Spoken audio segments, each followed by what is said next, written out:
अपना पैसा सही जगह इस्तेमाल करना बहुत जरूरी है, क्योंकि इससे आपकी फाइनेंशियल स्टेबिलिटी और ग्रोथ का आधार मिलता है। सबसे पहले आपको अपने खर्चों का एक थरो एनालिसिस करना चाहिए। इसे आप समझ पाएंगे कि आपका पैसा कहाँ जा रहा है और किस चीज पर ज्यादा खर्च हो रहा है। इस एनालिसिस के बाद आप अपने एसेंशियल और नॉन एसेंशियल एक्सपेंसेस को सेग्रीगेट करके अननेसेसरी खर्चों को कम कर सकते हैं।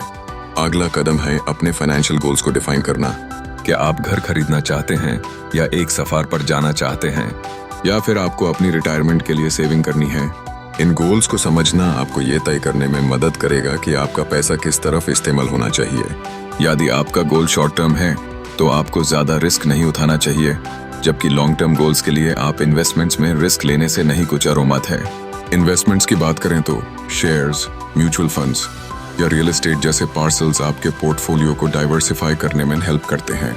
शेयर मार्केट में इन्वेस्ट करने से आप अपने पैसा को ग्रो कर सकते हैं, लेकिन इसमें रिस्क भी होता है, इसलिए सही रिसर्च करना जरूरी है। म्यूचुअल फंड्स एक अच्छा ऑप्शन है जो आपको डाइवर्सिफिकेशन और प्रोफेशनल मैनेजमेंट का फायदा देते हैं।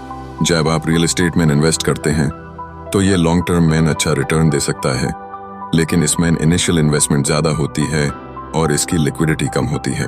आखिर में अपने पैसा का एक हिस्सा इमरजेंसी फंड में रखना भी बहुत जरूरी है। इस फंड से आप अपने किसी भी अनएक्सपेक्टेड एक्सपेंस को आसानी से हैंडल कर पाएंगे। आइडियल इमरजेंसी फंड आपकी 3-6 महीने की लिविंग एक्सपेंसेस का हिस्सा होना चाहिए। इस तरह से आप नॉट ओनली फाइनेंशियली सिक्योर रहेंगे, बल्कि आपके लिए स्ट्रेस भी कम हो जाएगा। एक स्ट्रक्चर्ड फाइनेंशियल प्लान से ही आप अपने पैसा को सही इस्तेमाल कर सकते हैं। यह आपको लॉन्ग टर्म फाइनेंशियल फ्रीडम और स्टेबिलिटी प्रदान करेगा। लाइक, शेयर, कमेंट, फॉलो करें।